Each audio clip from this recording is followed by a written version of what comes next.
شروع اللہ کا نام لے کر جو بڑا مہربان نہایت رحم والا ہے۔ طاسیم میم، یہ کتاب روشن کی آیتیں ہیں۔ اے پیغمبر، ہم تمہیں موسیٰ اور فرعون کے کچھ حالات مومن لوگوں کے سنانے کے لیے صحیح صحیح سناتے ہیں کہ فرعون نے ملک میں سر اٹھا رکھا تھا اور وہاں کے باشندوں کو گروہ گروہ بنا رکھا تھا۔ ان میں سے ایک گروہ کو یہاں تک کمزور کر دیا تھا کہ ان کے بیٹوں کو ذبح کر ڈالتا اور ان کی لڑکیوں کو زندہ رہنے دیتا۔ بے شک وہ مفسدوں میں تھا، اور ہم چاہتے تھے کہ جو لوگ ملک میں کمزور کر دیے گئے ہیں ان پر احسان کریں اور ان کو پیشوا بنائیں اور انہیں ملک کا وارث بنائیں، اور ملک میں ان کو قدرت دیں، اور فرعون اور حامان اور ان کے لشکر کو وہ چیز دکھا دیں جس سے وہ ڈرتے تھے۔ اور ہم نے موسیٰ کی ماں کی طرف وحی بھیجی کہ اس کو دودھ پلاؤ، پھر جب تم کو اس کے بارے میں کچھ خوف پیدا ہو تو اسے دریا میں ڈال دینا، اور نہ تو خوف کرنا اور نہ رنج کرنا، ہم اس کو تمہارے پاس واپس پہنچا دیں گے اور بعد میں اسے پیغمبر بنا دیں گے۔ سو فرعون کے لوگوں نے اس کو اٹھا لیا، اس لیے کہ نتیجہ یہ ہونا تھا کہ وہ ان کا دشمن اور ان کے لیے موجب غم ہو۔ بے شک فرعون اور حامان اور ان کے لشکر غلطی پر تھے، اور فرعون کی بیوی نے کہا کہ یہ میری اور تمہاری دونوں کی آنکھوں کی ٹھنڈک ہے، اس کو قتل نہ کرنا، شاید یہ ہمیں فائدہ پہنچائے یا ہم اسے بیٹا بنا لیں۔ اور وہ انجام سے بے خبر تھے۔ اور موسیٰ کی ماں کا دل بے قرار ہو گیا، اگر ہم ان کے دل کو مضبوط نہ کر دیتے تو قریب تھا کہ وہ اس غم کو ظاہر کر دیتی۔ ہم چاہتے تھے کہ وہ مومنوں میں رہیں، اور والدہ موسیٰ نے اس کی بہن سے کہا کہ اس کے پیچھے پیچھے چلی جا، تو وہ اسے دور سے دیکھتی رہی، اور ان لوگوں کو کچھ خبر نہ تھی۔ اور ہم نے پہلے ہی سے اس پر دائیوں کے دودھ حرام کر دیے تھے۔ تو موسیٰ کی بہن نے کہا کہ میں تمہیں ایسے گھر والے بتاؤں کہ تمہارے لیے اس بچے کو پالیں اور اس کی خیر خواہی سے پرورش کریں۔ سو ہم نے اس طریق سے ان کو ان کی ماں کے پاس واپس پہنچا دیا تاکہ ان کی آنکھیں ٹھنڈی ہوں اور وہ غم نہ کھائیں، اور معلوم کر لیں کہ اللہ کا وعدہ سچا ہے، لیکن اکثر لوگ نہیں جانتے۔ اور جب موسیٰ جوانی کو پہنچے اور بھرپور جوان ہو گئے تو ہم نے ان کو حکمت اور علم عنایت کیا، اور ہم نیکوکاروں کو ایسا ہی بدلہ دیا کرتے ہیں۔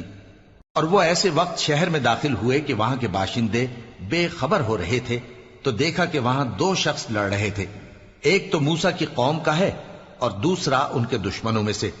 تو جو شخص ان کی قوم میں سے تھا اس نے دوسرے شخص کے مقابلے میں جو موسیٰ کے دشمنوں میں سے تھا مدد طلب کی، تو موسیٰ نے اس کو مکہ مارا اور اس کا کام تمام کر دیا۔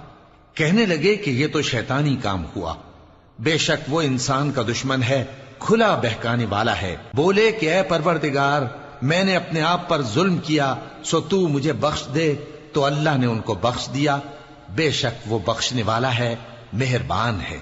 کہنے لگے کہ اے پروردگار، تو نے جو مجھ پر مہربانی فرمائی ہے تو میں بھی آئندہ کبھی گناہ گاروں کا مددگار نہ بنوں گا۔